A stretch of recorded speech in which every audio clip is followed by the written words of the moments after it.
Bom dia, boa tarde, boa noite, tudo bem com vocês? Espero que estejam em casa, glória de Deus. Eu vou estar lendo aqui em Mateus capítulo 9, versículo 6, que diz assim: Assim não são mais dois, mas um só carne. Portanto, o que Deus ajuntou não separa o homem. Glória a Deus, aleluia. Que Deus ajuntou não separa o homem, né? Aí nós vamos estar lendo sobre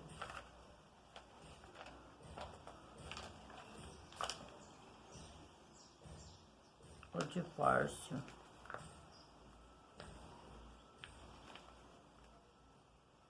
O divórcio no contexto bíblico.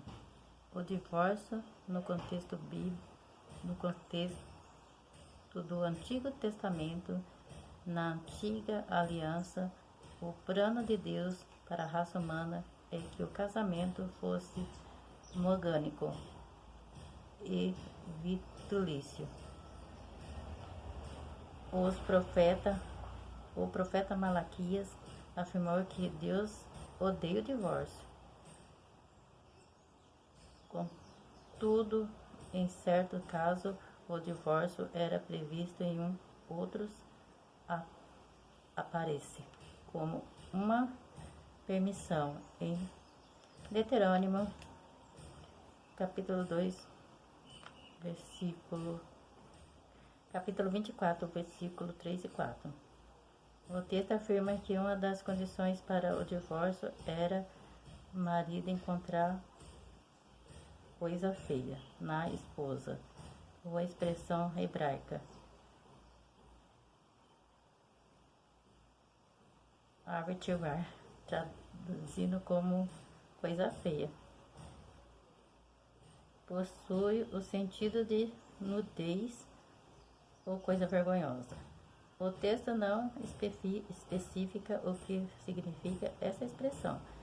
Isso deu imagem para uma série de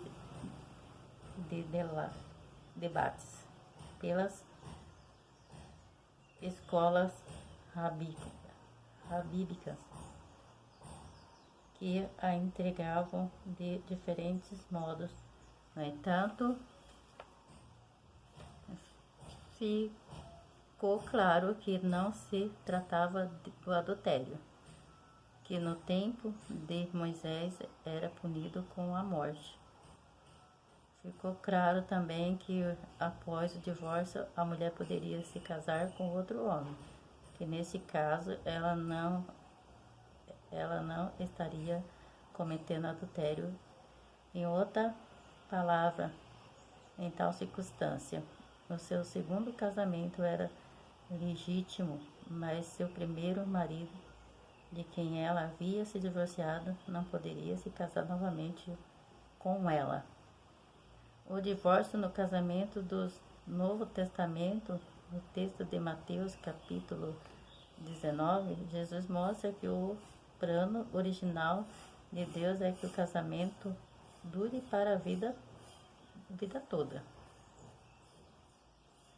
Ele também rejeita todas as outras razões ou motivos dados pelos fariseus para justificar o fim do casamento, inclusive as coisas feias citadas na lei de Moisés, ou coisas indiferentes. De acordo com Jesus, o único motivo que justifica a separação é se um dos cônjuges praticou relações sexuais lícitas. A expressão relação sexual lícita traduzida em grego, que significa adulterar.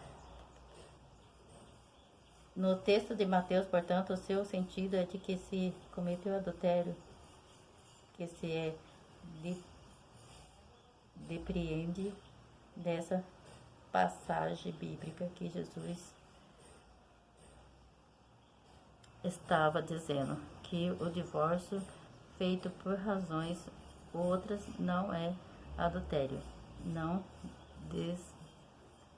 dissolve o casamento, aos olhos de Deus. Dizendo isso de outra forma, alguém que sofreu uma traição conjugal tem o direito a um novo casamento. Contudo, se a motivação não foi infidelidade conjugal e ele se casar com outra, comete adultério. Declaração de fé da Assembleia de Deus. Reconhece a legitimidade de um novo casamento, quando o motivo do fim do primeiro casamento foi o adultério. No contexto das cartas de Paulo, o casamento também é para a vida toda. Contudo, o apóstolo trata de uma outra situação não contemplada nos evangelhos, escrevendo os Coríntios. Paulo se refere ao casamento entre cristão e casamento misto, quando um crente era cometido ao evangelho e o outro não. No caso de crentes, Paulo diz que se o casal venha a se separar, que não se case de novo, ou que se reconcilie. No caso do casamento misto, Paulo diz que se o cônjuge descrente abandonasse a esposa, esta não estaria sujeita à servidão. Glória a Deus, aleluia. Então o casamento é para a vida toda, não se pode largar, a não ser por adultério, né? Por adultério, se a pessoa for traída e quiser largar, ela pode. Mas se ela quiser largar, ela não larga. E Deus não quer, né? Que a pessoa se largue, que continue. Mas se a pessoa quer, ele não vai proibir. Mas ele abomina o divórcio. Ele odeia o divórcio, ele odeia. Fique todos na paz do Senhor Jesus.